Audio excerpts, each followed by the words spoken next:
If you're an intermediate guitar player, you know your scales, but you're struggling to make music from these scales, this video is for you.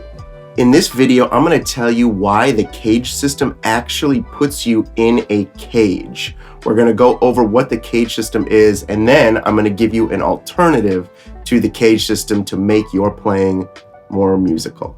The internet loves the CAGED system. If you go on YouTube, type in CAGED system, you're gonna find probably thousands of videos on this subject. I'm not gonna go into too much detail, but the CAGED system is actually limiting in your playing. And towards the end of this video, I'm gonna show you exactly how you can get out of the CAGED system and break the cage. So first off, let's go over some definitions. So what is the CAGED system exactly? So the CAGED system is based off these open chords. C, A, G, E, D. CAGED. That's where it comes from. So what we're going to do, let's take an example. I'm not going to go too much in depth, but I want you to have some definitions of the CAGED system, right? So if we're in the key of C, we use this shape, C, okay, we can play our shape right here. You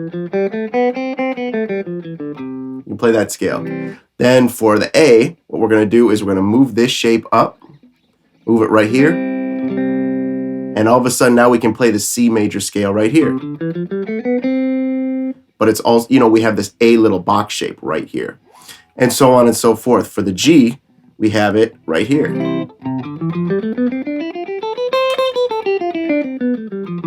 all we're doing is just playing major scales based on these open chords that we're sliding up. So now the E, we slide it up here.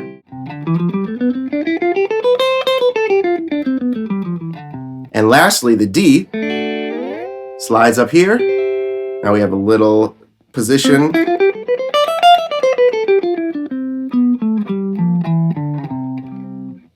Okay, so that's what the CAGED system is, right? So we have a way to play a scale here. 1, 2, 3, 4, 5 different positions. If you're like me, you play these scales and then you struggle to make actual music from it. So how do we get from playing these scales, which is what the internet seems to be obsessed about, right? Like, how do we get from just playing these scales to actually playing music? That's the big question, right? So here, I am going to offer an alternative to you. You call me crazy, but play these major scales on one string. What does that mean? What does that sound like? So instead of playing a C major scale like this, play it like this. All of a sudden, notice, like you could literally notice we are breaking out of that cage. The cage being locking us right here in this position, and we're actually able to go all the way up the neck.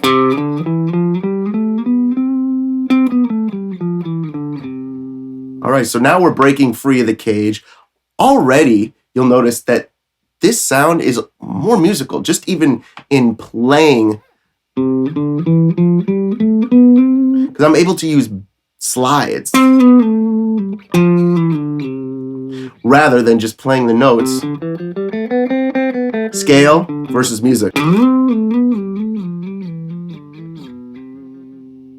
It already sounds more musical. So here's how I would practice it. I would set a metronome to 80 beats per minute, and I would play through your C major scale on all 6 strings. So you'd start right here on the low string.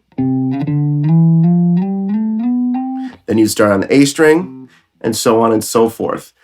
Then I would practice it in all the other keys, right? I would practice it in all 12 keys. So you can visualize the fretboard not in just the cage, but you can also visualize it going up and down like this.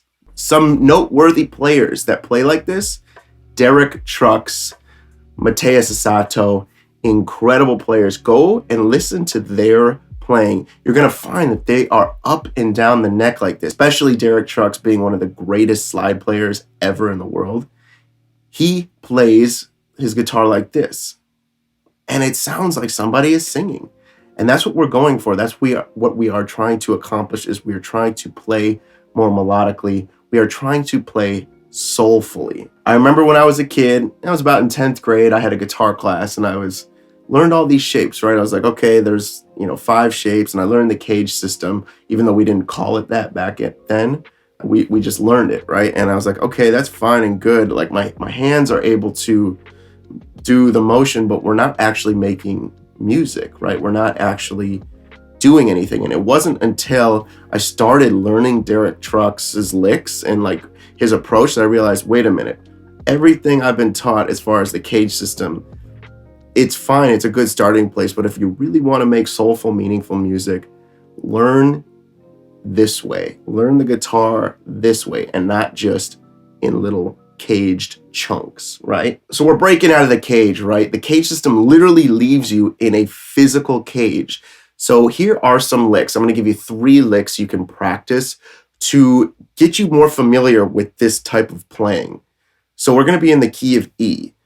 So in order to practice these licks, I would just recommend playing your major scale on the B string.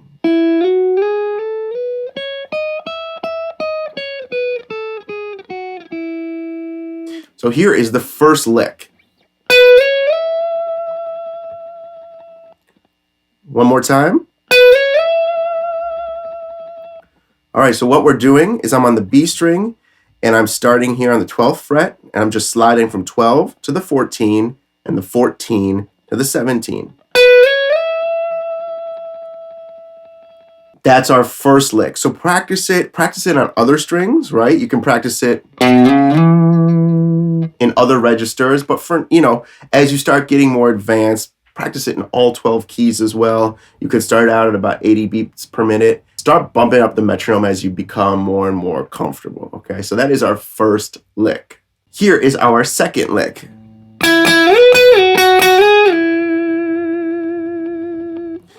Once again, I'm gonna play it a little slower and then I'm gonna break down exactly what it is.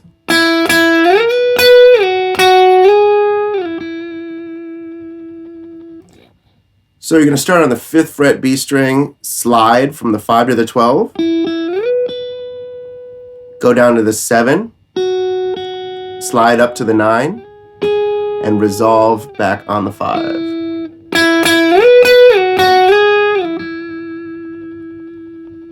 Here is our third lick you can practice.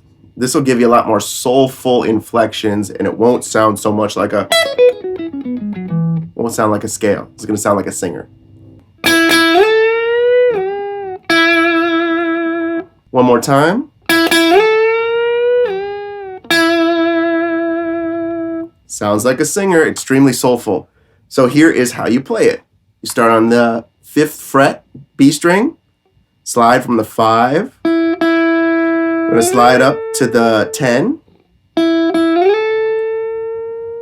We're gonna bend, and we're gonna hold that bend, and we're gonna go down to the 7th fret. So it sounds like that.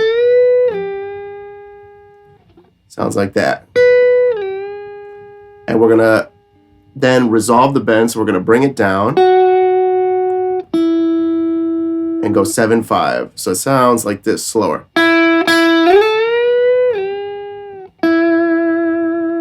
So try practicing these licks, not just in the key of E, but in all 12 keys. You're gonna start in the key of E though. You're gonna play at about 80 beats per minute. You're gonna play these licks until you feel comfortable. And then maybe after like 3, maybe 5 days, start bumping up the tempo. And after about 7 days, give or take, start putting it in other keys. And if you can practice this principle 15 minutes a day, you're gonna be rock solid and you're gonna be able to play a lot more soulfully. So guys, I wanna hear from you. Who are some of your favorite melodic players? I already told you mine was Derek Trucks. I wanna hear from you guys. I know that there are so many great guitar players out there. I wanna be filled in as well. I wanna know if there's an amazing guitar player out there that I've never heard of. So it'd be really, really great. Drop me a comment. We could start a little dialogue. Thank you for watching Soulful Guitar Lessons. I will see you next week.